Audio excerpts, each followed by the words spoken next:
Got Games, episode 22, and in this episode I'll show you all the games that I bought since last time. First game is for the Nintendo Gamecube, Super Smash Bros. Melee. And I played Smash Bros. Mostly on the N64 or Wii, but I barely played it on Gamecube, which is a sad thing because according to its community, it's the goated Smash Bros. Game, apparently. I can't really say much about it. Let's go through the manual quickly, man. I'm just really interested if they show you the characters. Oh, that's how it looks, man. Yeah, I really can't tell much. Like I said, I played it mostly with friends. Alone Smash Brothers, I don't really enjoy that much. So I will try to invite someone and force him to play this with me. So yeah, there was a bunch of stickers on the box, so that's still some glue stuff that is left. And yeah, I've got the bestseller version, but I don't really mind. When it comes to Gamecube, I set it in my room to a video that if I stumble across them for a good price, I still pick them up. So got this one for a good price, Super Smash Bros. Melee. Let's go over to the PlayStation 2 games. I got two of them. The first one is Dragon Ball Budokai Tenkaichi 2. I really like the cover art with Trunks holding the sword. That kind of reflects some of the moments. And this is how it looks at the back, with manual and disc. Now, Budokai Tenkaichi 2 and Budokai 2 are probably the games that I played the last from the Budokai series, but all Budokai games on PS2 are fantastic. This one I just tried out for a few minutes. I played it that much, yeah, but it's still a fantastic game. So got Budokai 2. You might have heard that Akira Toriyama has passed, the creator of Dragon Ball. I can't think of anyone who had a bigger impact on my childhood than this guy with his manga, more than any athlete or movie. Dragon Ball is just simply the most popular manga and anime ever, and for a good reason. And yeah, but I'm pretty sure his legacy will keep on, and so must we. So let's continue with the video. Let's go to the next game. It's called Bujingai, the Forsaken City. This is a dope game. I have played this a lot, but I played the Japanese version, so I never understood what's going on here in terms of story or anything. But it's I'm telling you, it's a really cool hack and slash game. If you like games like Devil May Cry, there is also this game. It's called Chaos Legion. Pick it up. It's fantastic gameplay. You can do a lot of cool combos, a lot of cool counter attacks. You can do some wall running, wall sprinting. Just has some cool cinematic cutscenes. You know, fantastic game. Highly recommended. Bujingai Forsaken City. I'm gonna definitely play this to now understand what's going on in the story and everything. Dope game. Def Jam Fight for New York, the takeover. I got this in my last episode for the classic Xbox, and now I got it for PSP. Back then when I played this on PSP, I was not a big fan of this game because I always believed that this one looks really inferior, which it does, has less details, and the home console is just obviously superior. And I always believed that you should play this game on the home consoles, PS2, Xbox, or even GameCube. Because it just looks so much better, and had also cutscenes, which this game, by the way, doesn't. But on the go, there is no other way to play Def Jam, I believe, like unless you have one of those Steam decks, because you can install emulators and play those games pretty good. But besides that, like the PSP, the PlayStation Vita cannot run PlayStation 2 games, and they're all like those you know, those fake Chinese consoles that everybody just like buys these days.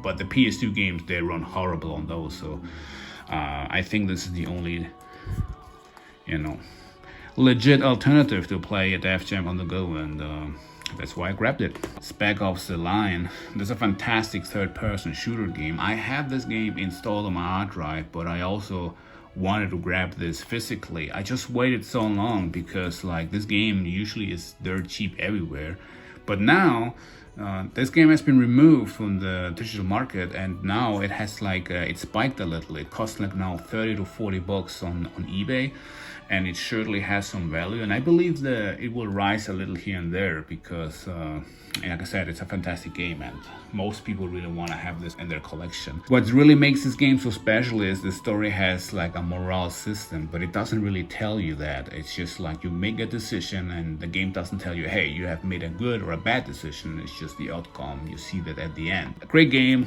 you know, highly recommend it. Dead Space, the original one. I know there is a remake, but and even though I have this game on the Xbox 360, I got part 2 and part 3 on the PS3, so I decided to have like a full trilogy set, and just grabbed it, therefore Dead Space for the PS3. Just wanted to try it out for a little, and I ended up playing it almost 3 hours. I think I most likely gonna finish this game before grabbing the remake, so I can see really the difference between those two games. Tekken 6.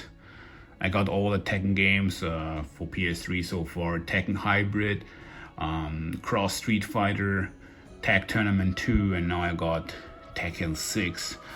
Sadly, this one has some damage on the inlay. I think it was some water damage. But it's complete, and the price was also really good, so I'm okay with that. Tekken 6. DuckTales Remastered. This one recommended my friend a lot of times. Now, it's funny when Sony announced that they're gonna close the PlayStation 3 digital market, this one got a really quick price spike because this game was recommended in those buy those games before the digital store closed videos on YouTube, and therefore this game was like 40, 50 on eBay and everywhere, and this was like such a high valuable game back then for like a time period of half a year or so, and so I never bought it. And now I found this used for $8, sadly without manual, but I thought like I don't think I'm gonna see this game probably for a better price, so that's why I picked this one up. Like I said, I have never played the original one. This is a remastered. A friend of mine told me I should get this. It's super fun, and well, here it is, and I'm gonna try it out. Deadpool for the PS4. The trailer totally got me hooked. I can't wait to see Hugh Jackman again as Wolverine, especially since he's gonna wear the comic book outfit in the movie. And I like both Deadpool movies really, and so I got a little bit excited, and I tried to get the game. I wanted to get this game for PlayStation 3, but for whatever reason, it seems that PlayStation 3 costs a bit more. I'm not sure if this is an inferior remaster or something. I don't know. I'm gonna play the PS4 version, I guess. MLB The Show 24. MLB The Show is probably the only really sport franchise that I still play. I play it from time to time. Road to the Show mostly. Sifu Vengeance Edition. I bought this day one digitally because it was released originally only as a digital game, but later on it became popular, and I found a publisher that released this physically. And I grabbed myself the Vengeance Edition. This one has a steelbook, and I'm currently right now for PS5 into steelbooks, so I'm glad that I could find this one.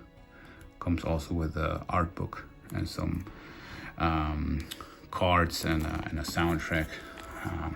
I'm a huge fan of the 80s or 90s action movies with Van Damme or Jackie Chan, but I also like the newer ones like The Raid or The Undisputed with Scott Adkins. And man, like if you like those movies as well, I'm telling you, yeah, give this game a try. It's so fun to play. This game kind of scared people off because it was kind of like praised as a Souls-like fighting game. This game, I mean, it's not really that easy, but it's not really that hard like people mentioned. So I still recommend it. Since release, developers have been releasing updates and patches, even game modes. And they released the difficulty settings, so you can play the game in an easier difficulty setting if you're kind of like scared that might be just too hard and kind of like ruins the experience. But yeah, don't be afraid. The game is fantastic. On PC, I believe, there are a bunch of mods, which makes this game even funnier because I've seen someone modify the enemies as agents and the main character looked like Neo from the Matrix, so that was actually pretty hilarious. So I recommend the game for PS5 or for PC because it just runs the smoothest. Steel Assault. This one is a limited run copy. This one costed me $50. It's at this point the most expensive Switch game that I own.